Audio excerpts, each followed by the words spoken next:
কিছুদিন পূর্বে ধর্মনগর থানা এলাকার বেশ কিছু এলাকা থেকে পালসার বাইকের ইরিক পড়েছিল। একের পর এক অভিযোগ দায়ের হয়েছিল ধর্মনগর থানায়।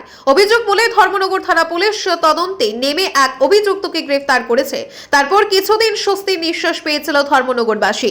অবশেষে আবারও চোরের উপদ্রব বৃদ্ধি পাওয়ায় ধর্মনগর জুড়ে আতঙ্ক ছড়িয়ে পড়েছে। বুধবার ভোর রাতে একটি বাইক এবং 500 রাবার সেট চুরিকে কেন্দ্র করে আতঙ্ক বেড়ে গেছে।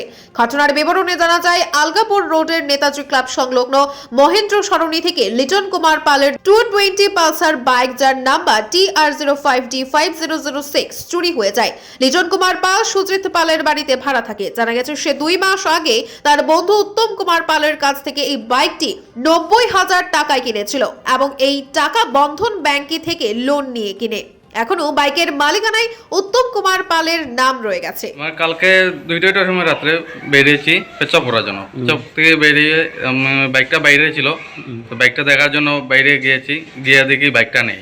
কি বাইক ছিল? পালসার 220। ওনারশিপ কার নামে রয়েছে? ওনারশিপ আমার একজন বন্ধু উত্তম কুমার পাল, তাইনের নামে ছিল। আপনি কি সেকেন্ড বাইকটা কিনেছেন? হ্যাঁ, সেকেন্ড হ্যান্ড কিনেছি, 2 মাস হয়েছে। কতটা দিয়ে বাইকটা কিনেছিলেন? বাইকটা প্রায় 90,000 টাকা দিয়ে কিনেছিলাম। থানায় জানিয়েছেন কি? হ্যাঁ, থানাতে জিডি এন্ট্রি করেছি। আপনি বাইক চুরি হওয়ার পর পুলিশ আপনার বাড়িতে এসেছিল? হ্যাঁ, এসেছিল, গিয়ে কমপ্লেন করেছি, তারপরে পুলিশ এসে তদন্ত চলছে এখন। এটা কোন জায়গা? এটা ধর্মনগর আলগাপুর রোড, নেতাজি পাড়া, নেতাজি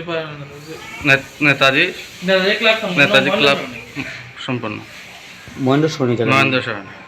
ওয়ার্ড নাম্বার জানা আছে কি আপনার? না, ওয়ার্ড নাম্বার তো জানা নেই। আপনি কি নিজস্ব বাড়ি?